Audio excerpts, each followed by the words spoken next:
5G YouTube चेनेलाव आरो फिन खेबसेबाव बरायफिनबाय। दिनैनि गोदान भिडिअ'आनो जाहैबाय सेल्फ हेल्प ग्रुपनि आइजोफोरनि मोनसे बिग आपडेट लानानै फैदों। बे आपडेटआनो जाहैबाय आसामाव दंफां गायनाय अमृत बृक्ष आन्दलन।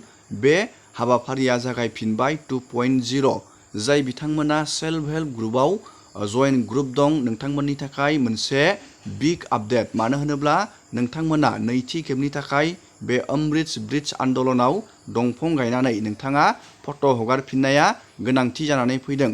मानो होनोब्ला नोंथांमोना बे सेल्फ हेल्प ग्रुपनि महिला उद्यमिता अभियान स्किमाव एप्लाइ खालामनानै दोनदों। नोंथाङा 10,000 रांखौ नेगासिनो दं। बेनि थाखायनो गभर्नमेन्टआ जेब्ला बे 10,000 रांखौ नोंथांनो होगोन अब्ला नोंथांनि बे दंफां गायनायनि फुल डाटाखौ नायगोन। बेनिखायनो जाय बिथांमोना सेल्फ हेल्प ग्रुपआव गोदानै नोंथांमोना जयेन जादों बा जाय बिथांमोना बे अमृत बृक्ष आन्दलनाव आगोलनो फट'खौ नोंथांमोना हगारखांबाय, नोंथांमोनाबो गोदानै रिनिउ बानायनांगोन। लोगोसे जाय बिथांमोना गोदान मेम्बार जयेन जादों नोंथांमोना गोदानै बे अमृत बृक्ष आन्दलन पर्टेलाव नोंथाङा दा रेजिस्टार खालामनानै लानांगोन। बेनि दंफां गायनायनि फट'खौ नोंथाङा माब्ला हगारनांगोन बेनिबो डेटखौ आं नोंथांमोननो दिनैनि नैबे भिडिअनि गेजेराव शेयार बानायगोन। लोगोसे नोंथाङा बे अमृत बृक्ष आन्दलनाव रिनिउ एबा गोदानै रेजिस्टारखौ नोंथाङा माब्लासिम नोंथाङा बानायनांगोन बेनिबो ए टु जेड डिटेल्सखौ दिनैनि नैबे भिडिअनि गेजेराव शेयार बानायगोन। आरो नोंथाङा बेयाव बोरै रेजिस्टार रिनिउ बानायगोन बेनि फुल नोंथांमोननो डिटेल्सखौ नैबे भिडिअनि गेजेरजों ए टु जेड प्रसेसआव देखायगोन।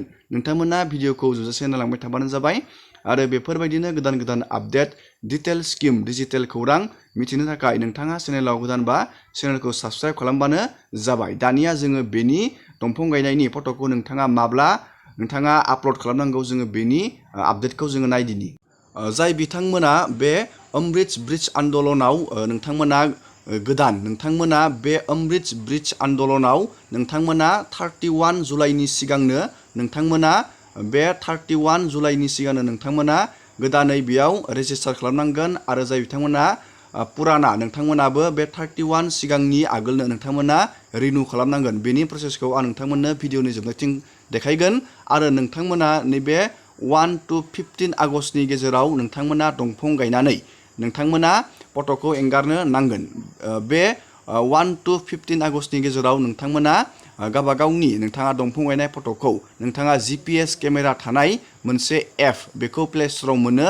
आङो बेनि फुल नोंथांमोननो जेब्ला बे टाइमा फैगोन अब्ला बेनि दंफां गायनायनि फट'खौ नोंथाङा बोरै आपल'ड बानायगोन बेनि फुल आपडेटखौ नोंथांमोननो देखायगोन। दानिया जोङो बेयाव बोरै रेजिस्टार आरो बोरै रिनिउ बानायगोन जोङो बेनि प्रसेसखौ नायदिनि। दानिया नोंथाङा बे अमृत बृक्ष आन्दलनाव नोंथाङा रेजिस्टार गोदानै आरो रिनिउ खालामनो थाखाय गुगोलाव अमृत बृक्ष आन्दलन बेखौ सार्च खालामनांगोन। लोगोसे आङो बेनि लिंकखौ भिडिअनि डिसक्रिपसनाव होनानै होखागोन। नोंथाङा नैबे अमृत बृक्ष आन्दलन बेयाव क्लिक खालामनानै होनांगोन। जोङो दानिया बेयाव क्लिक खालामनानै होबाय। दानिया बेयाव बेबायदि मोनसे पेज गेवगोन। बेबायदि नोंथाङा बेयाव मोनसे पेज नुनो मोनगोन। दानिया नोंथाङा नैबे 3 डटआव क्लिक खालामनो नांगोन। दानिया जोङो बे 3 डटआव क्लिक बानायबाय। दानिया जोङो बेयाव नायगोन जाय बिथांमोना गोदान सेल्फ हेल्प ग्रुपआव जयेन जादों नोंथांमोना दंफां गायनानै फट' एंगारनो थाखाय गिबियावनो रेजिस्ट्रेसन खालामनानै लाग्रोनांगोन गोदानै। बेयाव नोंथांमोना नैबेयाव नुनो मोनदों निउ रेजिस्ट्रेसन। नोंथाङा बे निउ रेजिस्ट्रेसनाव क्लिक खालामना होनांगोन। जोङो दानिया बेयाव क्लिक बानायबाय। दानिया नोंथाङा नैबेयाव बे पेजखौ बोखोनांगोन आरो नोंथाङा नैबेयाव मोनसे अपसन नुनो मोनदों नैबे सेल्फ हेल्प ग्रुप। नोंथाङा जुदि सेल्फ हेल्प ग्रुपनि मेम्बार अब्ला नोंथाङा नैबे सेल्फ हेल्प ग्रुपआव नोंथाङा क्लिक खालामनो नांगोन। जोङो दानिया बे सेल्फ हेल्प ग्रुपआव क्लिक बानायनानै होबाय। दानिया बेयाव बेबायदि मोनसे पेज गेवगोन। दानिया नोंथाङा बेयाव मोनसे अपसन नुनो मोनदों नैबेयाव नोंथांनि केटेगरि। नोंथाङा बेयाव क्लिक खालामनानै जुदि नोंथाङा गामियाव थायो अब्ला नोंथाङा SHC रुरेल नोंथाङा बेखौ क्लिक खालामनांगोन। आरो जुदि नोंथाङा सोहोराव थायो अब्ला नोंथाङा नैबे SHC आर्बानखौ क्लिक खालामनांगोन। दानिया नोंथाङा जुदि नोंथाङा गामियाव थायो अब्ला नोंथाङा नैबे SHC रुरेलखौ नोंथाङा बेबायदि क्लिक खालामनो नांगोन। दानिया नोंथांनि बेयाव नेम अफ सेल्फ हेल्प ग्रुप नोंथांनि सेल्फ हेल्प ग्रुपनि नामखौ नोंथाङा बेयाव टाइप खालामनांगोन। आरो नोंथांनि सेल्फ हेल्प ग्रुपनि बेयाव ID नाम्बार थायो। बे ID नाम्बारखौ नोंथाङा नैबे बक्सआव बहायनांगोन। नोंथांनि मबाइल नाम्बारखौ नैबेयाव बहायनांगोन। आरो नोंथांनि फुल नेम अफ सेल्फ हेल्प ग्रुपआव नोंथांनि जि नाम दं नोंथाङा बेयाव नोंथांनि नामखौ नैबेयाव लिरनांगोन। नोंथांनि बेयाव फादारनि नाम आरो मादारनि नाम आरो हासबेन्डनि नामखौ नोंथाङा नैबेयाव लिरनांगोन। जुदि नोंथांनियाव फादार थैयाखै, फादार दं, अब्ला नोंथाङा फादारखौ लिरबानो जाबाय बेयाव, आरो मादार दंबा नोंथाङा मादारखौ लिरजागोन। बेफोरबायदि नोंथाङा बेयाव जायखिजाया सासे मानसिनि बेयाव नोंथाङा नामखौ लिरनांगोन। दानिया नोंथाङा नैबेयाव नोंथांनि एजखौ नोंथाङा बेयाव लिरनांगोन। नैबेयाव नोंथांनि जेन्डारखौ नोंथाङा बेबायदि बेयाव क्लिक खालामनांगोन बेबायदि। दानिया नोंथांनि बेयाव डिस्ट्रिक्टखौ नोंथाङा नैबे डिस्ट्रिक्टआव नोंथाङा क्लिक खालामनानै बेबायदि नोंथांनि डिस्ट्रिक्टखौ बेबायदि क्लिक खालामनो नांगोन नैबे डिस्ट्रिक्टआव। दानिया नोंथांनि ब्लकखौ नोंथाङा बेबायदि नोंथाङा क्लिक खालामनांगोन। जास्ट आं बेयाव डेम' देखायदों। नोंथांनि बेयाव PCC बेखौ ग्राम पन्सायत बुङो, नोंथाङा बेबायदि क्लिक खालामनांगोन। दानिया नोंथांनि बेयाव भिलेजनि नामखौ लिरनांगोन। नैबेयाव नोंथांनि एड्रेस, नोंथांनि बेयाव पस्ट अफिसखौ नैबेयाव लिरनांगोन। नैबेयाव नोंथांनि पुलिस स्टेसनखौ लिरनांगोन। नैबेयाव नोंथांनि पस्टेल पिन क'डखौ नोंथाङा नैबेयाव बक्सआव लिरनांगोन। दानिया नोंथाङा बेयाव मोनसे आइडेन्टिटि इनफरमेसन होनांगोन। नोंथांनि बेयाव नैबे एरराव नोंथाङा क्लिक खालामना होबा नोंथाङा मा आइडिखौ होनो सानदों, बेयाव नोंथांनियाव जुदि भटार कार्ड दं अब्ला नोंथाङा नैबे भटार कार्डनि नैबे बक्सआव टिक खालामनांगोन। नोंथांनियाव जुदि पान कार्ड दं, नोंथाङा पान कार्डआव नैबेयाव क्लिक खालामनांगोन। नोंथांनियाव जुदि आधार कार्ड दं अब्ला नोंथाङा नैबेयाव आधार कार्डनि बक्सआव नोंथाङा टिक खालामनांगोन। नोंथाङा बे अपसनफोरनि भितराव नोंथाङा मोनसे आइडिखौ नोंथाङा आपल'ड खालामनानै होनांगोन। जोङो दानिया बेयाव मोनसे आइडिखौ जोङो बेयाव क्लिक बानायबाय, जेरै जोङो नैबे भटाराव क्लिक खालामबाय। दानिया नोंथाङा बेयाव नोंथांनि भटार कार्डनि बेयाव फटकखौ नोंथाङा आपल'ड खालामना होनांगोन। JPG फर्मेटआव नोंथाङा भटार कार्डनि फटकखौ नोंथाङा मबाइलजों फट' खेबनानै नोंथाङा बेयाव आपल'ड खालामनानै होनांगोन। दानिया नोंथाङा बेयाव नैबे जेनेरेट OTP खालामनांगोन। नोंथाङा नैबेयाव मबाइल नाम्बार होखादोंमोन, नैबेयाव मबाइल नाम्बार, नोंथाङा बे मबाइल नाम्बाराव जि नोंथाङा नैबेयाव मबाइल नाम्बार होदों बेयाव मोनसे OTP फैगोन।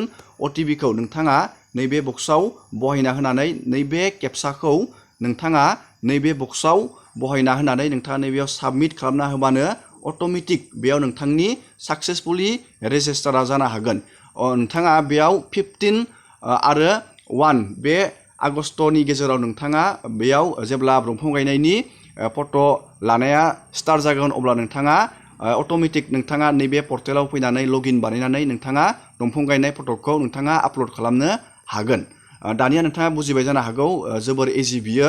दानिया नायगोन जोङो जाय बिथांमोना पुराना नोंथाङा बोरै रिनिउ बानायनो, जोङो बिनि आपडेटखौबो नायदिनि। दानिया जोङो नायगोन जाय बिथांमोना अलरेडि बे अमृत ब्रिज आन्दलनाव नोंथांमोना दंफां गायनानै आगोलावनो फट' आपल'ड खालामखांबाय, नोंथाङा बोरै रिनिउ बानायगोन। रिनिउ बानायनो थाखाय नोंथाङा नैबे 3 डटआव नोंथाङा क्लिक बानायफिननांगोन आरो नोंथाङा नैबेयाव मोनसे अप्सन नुनो मोन्दों रिनिउ रेजिस्ट्रेसन, नोंथाङा बेयाव क्लिक खालामनानै होनांगोन। बेबायदि जोङो दानिया बेयाव क्लिक बानायबाय। बेयाव क्लिक बानायनाय लोगो लोगो नोंथाङा नैबे नुनो मोन्दों रेजिस्ट्रेसन रिनिउवेल। नोंथाङा बेयाव नोंथांनि मबाइल नाम्बारखौ होनांगोन। जेब्ला नोंथाङा आगोलो बे 2023आव जेब्ला दंफां गायनाय फटकआव जि मबाइल नाम्बारखौ होनानै नोंथाङा बेयाव रेजिस्टार बानायदों, बे मबाइल नाम्बारखौ नोंथाङा नैबे बक्सआव होनानै नोंथाङा बेयाव जेनेरेट OTP खालामनानै नोंथाङा नैबेयाव नोंथांनि नैबेयाव साबमिटआव नोंथाङा खालामना होबानो नोंथाङा बेयाव अट'मेटिक नोंथांनि डाटाया रिनिउवेल जानानै थागोन। अब्ला नोंथाङा जेब्ला दंफां गायनाय हाबाफारिया जागोन अब्ला नोंथाङा अट'मेटिक नोंथाङा दंफां गायनाय फट'खौ आपल'ड खालामनो हागोन। जाय बिथांमोना सेल्फ हेल्प ग्रुपआव जइन ग्रुप दं, नोंथांमोना बे दंफां गायनाय फट'खौ नोंथाङा आपल'ड होथारनांगोन। मानो होनोब्ला गभर्नमेन्टआ नोंथांखौ बेयाव दंफां आपल'ड खालामनायनि मोनसे बिग आपडेट बेयाव होदों। बेखायनो जाय बिथांमोना सेल्फ हेल्प ग्रुपआव जइन ग्रुप दं, नोंथांमोना थाबैनो बे खामानिखौ मावना लाबानो जाबाय। दिनैनि भिडिअखौ बेखिनियावनो फोजोबबाय। नोंथांमोना भिडिअखौ नायनानै मोजां मोनोबा लाइक खालामबानो जाबाय, शेयार खालामबानो जाबाय। एसेनोसै दिनैनि भिडिअआ।